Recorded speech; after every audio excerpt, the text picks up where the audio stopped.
이 시간에는 오늘 본문 말씀 마태복음 17장 1절에서 5절을 읽겠습니다. 시작. 엿새 후에 예수께서 베드로와 야고보와 그 형제 요한을 내리시고 따로 높은 산에 올라가셨더니 그들 앞에서 변형되사 그 얼굴이 해와 같이 빛나며 옷이 빛과 같이 휘어졌더라. 그때 모세와 엘리야가 예수와 더불어 말하는 것이 그들에게 보이거늘 베드로가 예수께 여쭈어 이르되 주여 우리가 여기 있는 것이 좋사오니 만일 주께서 원하시면 내가 여기서 초막셋을 짓되 하나는 주님을 위하여 하나는 모세를 위하여 하나는 엘리야를 위하여 하리이다. 말할 때 호련히 빛난 구름이 그들을 덮으며 구름 속에서 소리가 나서 이르시되 이는 내 사랑하는 아들이요 내 기뻐하는 자니 너희는 그의 말을 들으라 하시는지라. 아멘. 할렐루야. 더위가 몹시 심합니다. 지난 한 주간도 심한 더위 가운데서도 건강하게 잘 지내셨는지요? 주님의 은혜 가운데서 우리의 영육이 건강하고 평안하기를 바랍니다. 지난주에 함께 나눈 마태복음 16장과 오늘 본문의 마태복음 17장은 이웃해 있고 내용적으로도 서로 연계되어 있음을 알 수 있습니다. 16장에서는 예수님의 정체성에 대한 질문이 있었죠. 자신의 정체성에 대하여, 즉 내가 누군가, 사람들이 어떻게 알고 있는지를 예수님이 제자들에게 물어보시고 나온 대답이 사람들은 예수님을 엘리야, 예레미야, 세례 요한처럼 아주 훌륭한 뛰어난 선지자로 인식하고 있음을 알게 되었습니다. 그런데 제자들은 주님을 메시아로 그리고 살아계신 하나님의 아들로 고백하였습니다. 예수님께는 두 가지의 사명이 있습니다. 두 측면이라고 볼 수 있겠죠. 첫째는 스스로 하나님의 아들로서 그 사명을 이 땅에서 다하시는 것입니다. 둘째는 자신의 제자들이 또한 예수 그리스도의 정체성과 사명을 제대로 알고 따르도록 하는 것이었습니다. 오늘 본문은 16장에서 베드로의 고백을 예수님께서 칭찬하시고 뿐만 아니라 교회를 바로 베드로의 믿음의 고백 위에 세우시겠다고 약속한 말씀이 허상이 아님을 확신하게 하는 사건입니다. 사람들이 고백한 그 예수님이 어떤 분인가를 확신하게 해주는 사건이었습니다. 모세와 엘리야가 예수님과 함께한 모습을 보며 베드로와 야고보와 요한은 바로 이분이 예수 그리스도가 역사 속에서 하나님 보내신 선지자들과 무관한 분이 아니라 바로 이스라엘의 역사 속에서 함께 하신 하나님이 보내신 분임을 확고하게 믿을 수 있는 증거가 되었습니다.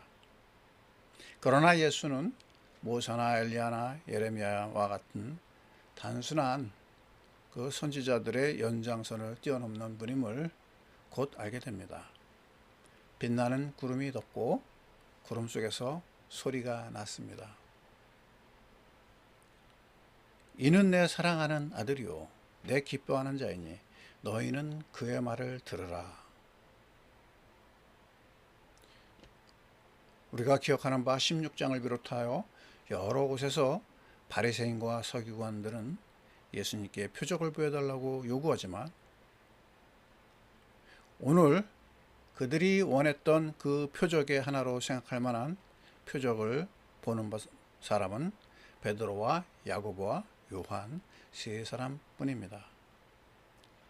베드로는 살아계신 하나님의 아들이란 고백을 하였죠. 그리고 그 고백대로 오늘 구름 속에서 영광스러운 예수 그리스도의 모습을 보고 모세도 엘리야가 함께한 자리에서 자신의 고백을 확신할 수 있는 소리를 들은 것입니다. 여러분, 우리도 믿음의 고백을 하고 그 고백에 확신을 얻는 표적을 경험하시기를 축복합니다. 믿음은 나 홀로 알아서 믿고 나 홀로 그 믿음을 실천하는 것이 아니라 이와 같이 상호적인 것입니다. 모든 세상 일이 거의 마찬가지입니다. 상호작용, 즉 상승작용이 있어야 합니다. 이것은 상대를 인정하는 것부터 시작합니다. 파트너십이라고 하죠. 파이를 나누는 파트너십도 있지만 화학 반응을 일으키는 파트너십이 있습니다. 설탕도 폭탄의 재료가 될 수 있다고 하죠. 무슨 설탕이 폭탄의 원료가 될 수 있을까? 어떤 재료와 만나면 폭발적인 반응을 일으키기 때문입니다. 설탕 홀로 있으면 폭발하지 않습니다. 물과 만나면 당연히 폭발하지 않습니다. 그 속에 녹아 들어갑니다. 그러나 뭔가 뜨겁게 반응할 조건이 되면 폭발합니다. 나무도 그렇습니다. 화염을 만나면 폭발적인 반응으로 타버립니다. 여러분, 하나님이 보내신 성령이 우리 영혼 가운데 오시고 우리 영혼의 성령에 반응하는 그런 폭발적 믿음이 있기를 바랍니다. 베드로는 참 재미있는 인물이었습니다. 예수님의 얼굴이 해같이 변하고 옷이 하얗게 빛나며 모세와 엘리야가 함께 말하는 모습에 그는 그 광경을 그냥 지나치고 싶지 않았던 것 같습니다. 그래서 즉흥적으로 초막 셋을 지어서 세 분이 함께 거하도록 하고자 제안을 합니다. 매우 인간적이죠. 베드로의 이런 반응을 마태가 상세하게 기록한 이유는 무엇일까? 물론 마태는 들은 바대로 기록하였을 것입니다. 그러나 이를 통해 우리가 합리적으로 추정할 수 있는 일은 바로 베드로의 경험은 그의 의도와 전혀 상관없이 진행되었다는 것입니다. 물론 당연한 것이지만 베드로의 말은 우리에게도 또한 비슷한 일이 일어날 수 있다는 점을 상기하게 합니다. 환상이 아니라 혹은 비록 환상일지라도 신비한 체험이 신앙인들에게 일어날 수 있다는 것입니다. 실제로 많은 사람들이 극적인 신비한 체험을 크게 작게 여러 다양한 경험을 합니다. 그리고 그 경험에 반응하는 것이 아주 중요합니다. 만약 영화나 소설 속에서 비슷한 일이 일어난다면 어떻게 되겠습니까? 단순한 관객일 뿐이고 독자일 뿐이고 그냥 재미있는 이야기일 뿐입니다. 그러나 신앙적 이러한 체험들은 객관적 시각에 머무는 체험이 아닙니다. 직접적이고 나의 고백과 참여를 전제로 하는 것입니다. 나의 고백이 없는 환상은 아무리 장대할지라도 실체가 없는 것일 가능성이 많습니다. 환희나 두려움이나 어떤 감정도 중요하지만 이를 통해 고백하는 것이 중요합니다. 바로 그 고백에 하나님께서 응답하시기 때문입니다. 환상과 어떤 체험 가운데서 그것을 주시는 분이 하나님이심을 아는 것이 중요합니다. 하나님의 대답은 그런데 성경을 벗어나지 않습니다. 성경과 달리 혹은 성경적으로 적절치 않은 엉뚱한 대답을 듣는다면 그것은 하나님께 주시는 신앙적 체험이 아닐 가능성이 매우 높습니다. 예를 들어 꿈속에서 흔히 개꿈이라는 것을 꾸고 그것이 하나님이 주신 신비한 체험으로 우리는 확신하지 못합니다. 그러나 환상이나 꿈이라 할지라도 하나님께서 주시는 꿈은 다릅니다. 성경의 말씀이나 성경의 말씀에 어긋나지 않은 어떤 중요한 예언적 교훈이나 그 어떤 것을 본다면, 듣는다면 우리가 깊이 상고할 가치가 있을 것입니다. 오늘 본문 가운데서 베드로는 자신이 예수님께 고백한 고백, 즉 주는 그리스도시요 살아계신 하나님의 아들입니다 하는 그 고백이 그냥 마음에서 우러나온 고백이었지만 그것이 확실한 사실임을 알게 되었습니다. 예수님이 그 고백을 그냥 기분이 좋아서 받고 인정하신 것이 아님을 알게 된 것입니다. 이미 모세와 엘리야가 함께한 모습 속에서 알 수 있습니다. 여호와 하나님께서 모세를 만나실 때도 구름 속에서 임재하였습니다. 불이나 구름이라는 매체를 사용하신 하나님의 임재를 베드로와 야고보와 요한은 모세 오경을 통하여 너무나 잘 압니다. 산에서 내려올 때 예수님은 그들에게 다시 말씀하십니다. 인자가 죽은 자 가운데서 살아나기 전에는 본 것을 아무에게도 말하지 말라. 베드로와 야고보와 요한이 본 광경이 소문으로 퍼진다면 어떤 일이 벌어질까? 엄청난 후폭풍이 일어날 것입니다. 예수를 왕으로 삼고자 하는 유대의 군중들이 들고 일어날 것입니다. 그러나 예수님의 사명은 십자가의 죽음이 먼저입니다. 그리고 부활입니다. 십자가의 죽음은 누구도 좋아하는 일이 아닙니다. 그리고 부활은 또한 누구도 쉽게 믿지 못합니다. 표적으로서는 매우 선호되지 않고 직관적으로 받아들이기가 쉽지 않습니다. 오늘날도 사람들은 예수님의 십자가와 부활의 이야기를 그다지 선호하지 않습니다. 바리새인이나 서기관이나 장로들이나 대제사장들도 이런 표적을 원하지 않습니다. 그들은 그들의 엘리야를 기다렸습니다. 엘리야는 바알을 섬기는 사람들을 한꺼번에 수백 명 죽였습니다. 하늘에서 불이 내려와 물이 젖은 제단을 불살랐습니다. 그런 엘리야를 그들은 기다렸던 것입니다. 그러나 하나님이 보내신 엘리야는 그런 엘리야가 아니었습니다. 예수님이 말씀하신 그 엘리야, 즉 세례 요한은 회개를 촉구하였습니다. 우리 마음 안에 있는 바알을 죽이라고 한 것입니다. 회개하고 새로워지기를 촉구했습니다. 세례는 회개와 돌이킴의 고백이죠. 외적인 대적인 바알 대신 내 안의 바알을 무너뜨려야 하는 것입니다. 유대민족을 괴롭히는 어떤 외적인 세력을 무너뜨리는 것으로 알면 안 됩니다. 이스라엘 안에 있는 악한 우상을 무너뜨리는 것이 엘리야의 사명입니다. 여러분, 우리 신앙은 외적 개혁에 앞서 내적인 개혁을 요구합니다. 영혼과 육체가 새로워지는 것입니다. 십자가의 죽음은 죄의 죽음입니다. 나의 영혼의 소멸이 아닌 내 영혼을 억누르고 내 영혼을 하나님으로부터 떨어뜨리고 하나님을 미워하는 죄의 죽음인 것입니다.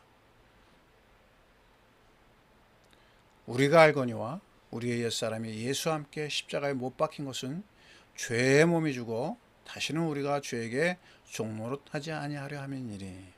로마서 6장 6절입니다. 바로 그리스도의 죽으심으로 우리의 모든 죄의 몸이 대신 죽었습니다. 우리가 직접 십자가에 달려 죽지 않아도 그리스도께서 대신 죽음을 짊어지셨습니다. 만약 그리스도가 죽으신 사건이 단지 자신의 죄를 위하여 죽은 것이라면 우리에게 큰 의미가 없죠. 그리스도가 죽으심이 바로 나의 죄를 대신하여 죽으심을 믿는 모든 사람에게 구원이 있는 것입니다. 내가 그리스도와 함께 십자가에 못 박혔나니 그런즉 이제는 내가 사는 것이 아니요 오직 내 안에 그리스도께서 사시는 것이라. 그렇습니다. 베드로는 오늘 본문에서 모세와 엘리야와 예수님 세 분을 위하여 초막을 짓겠다고 고백합니다. 물론 그 고백은 베드로만의 고백입니다. 예수님께서 그에게 고백대로 하라고 하시지는 않았습니다. 그러나 베드로의 그런 반응과 고백은 바로 예수님께서 살아계신 하나님의 아들이시라는 하나님의 음성으로 이어집니다. 여러분, 예수 그리스도가 십자가에 죽으신 사건이 나의 것으로 되는 것이 무엇이겠습니까? 바로 믿음의 고백입니다. 갈라디아서 2장 20절의 후반부는 이렇습니다. 이제 내가 육체 가운데 사는 것은 나를 사랑하사 나를 위하여 자기 자신을 버리신 하나님의 아들을 믿는 믿음 안에서 사는 것이라. 믿음의 고백은 우리를 새로운 존재로 부활하게 하는 것입니다. 죄의 몸이 죽은 대신, 죄의 자아가 죽은 대신 내가 새로운 그리스도의 사람으로 사는 것입니다. 여러분, 그러므로 현재 당신의 믿음은 바로 그리스도의 십자가와 부활의 사건이 나의 것이 되는 문의 열쇠인 것입니다. 그래서 이제 어떤 사람들은 이 믿음의 고백을 안 합니다. 말하자면 누가 자신의 집의 열쇠를 함부로 남에게 주겠습니까? 아닙니다. 믿음의 고백을 함부로 하지 않는 것도 사람의 심정인 것 같습니다. 쉽게 고백하고 또한 쉽게 잊어버리면 안 됩니다. 그러나 한편 이 믿음의 고백을 구원의 수단으로 삼아주신 하나님의 은혜가 얼마나 큽니까? 다른 것도 아니고 마음으로 받아들이고 입술로 믿음을 고백하는 것을 십자가의 죽음과 부활같이 여기시고 받아주시는 하나님의 마음을 이해해야 합니다. 어떤 사람들이 이것조차 너무 어렵게 생각하죠. 마음의 문을 닫아버리고 고백을 거부합니다. 이런 일이 많다는 것은 참으로 안타까운 일입니다. 그러므로 여러분, 이 믿음의 고백이야말로 엄청난 사건이기도 합니다. 그리고 이 믿음의 고백을 예수님께서는 천국의 잔치의 이유로 삼고 계시는 것입니다. 누가복음 15장 7절에 그렇게 되어 있죠. 내가 너희에게 이르노니 이와 같이 죄인 한 사람이 회개하면 하늘에서는 회개할 것 없는 의인 99으로 말미암아 기뻐하는 것보다 더하리라. 베드로는 보고 반응하였지만 우리는 성경의 말씀을 듣고 읽고 반응합니다. 그러나 하나님께서는 이 믿음의 고백을 통하여 우리 영혼육에 구원을 주십니다. 이러한 기쁨이 우리 삶 가운데서, 우리의 삶의 많은 영역에서, 무엇보다 우리의 마음과 혼과 정신 가운데서 놀라운 회복과 변화와 기쁨으로 이루어지기를 믿고 소망합니다. 아멘. 어떠한 환상도, 어떠한 비전도, 꿈도 그리스도의 십자가와 부활의 표적을 초월할 수는 없습니다. 그리고 우리의 믿음의 고백을 씨앗으로 삼아 놀라운 구원을 주시는 분의 능력이 우리 가운데 역사하심을 믿습니다. 예수님은 제자들의 믿음을 촉구하십니다. 오늘 본문 이후에 예수님과 세 제자들은 다시 무리 가운데 섭니다. 그러나 한 사람이 예수께 와서 무릎을 꿇어 엎드려 말합니다. 주여, 내 아들을 불쌍히 여기소서. 그가 간질로 심히 고생하며 자주 불에도 넘어지며 물에도 넘어집니다. 그런데 내가 주의 제자들에게 데리고 갔으나 능히 고치지 못하였습니다. 예수님은 아이를 고치시고 제자들이 묻습니다. 우리는 어찌하여 쫓아내지 못하였나이까? 너희 믿음이 작은 까닭이니라. 진실로 너희에게 이르노니 만일 너희에게 믿음이 겨자씨 하나 할 만큼만 있어도 이 산을 명하여 여기서 저기로 옮겨지라 하면 옮겨질 것이다. 또 너희가 못할 것이 없으리라. 예수님의 도전의 말씀을 듣고 기억합시다. 우리의 믿음을 사용하셔서 일하고자 하는 예수 그리스도의 마음과 그 약속을 기억합시다. 무엇보다 주님은 겨자씨 하나 할 만한 작은 믿음의 고백을 받으시고 우리에게 구원을 주시는 분입니다.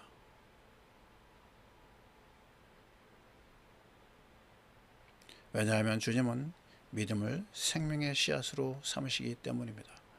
우리가 주님의 환상을 본다면 좋겠지만 하나님은 듣고 믿는 것을 요청하시고 귀히 여기십니다. 아멘. 기도하겠습니다. 하나님의 아들 예수 그리스도를 믿음으로 얻는 구원의 주인공을 삼아주신 하나님 아버지의 은혜를 감사합니다. 작은 믿음을 사용하셔서 또한 우리의 삶을 허무는 악한 것을 대적하고 이기고 극복할 수 있도록 믿음을 더욱 허락하여 주시옵소서. 예수 그리스도 이름으로 기도합니다. 아멘. 나를 만드시고 나를 부르시며 날 사랑하시는 오직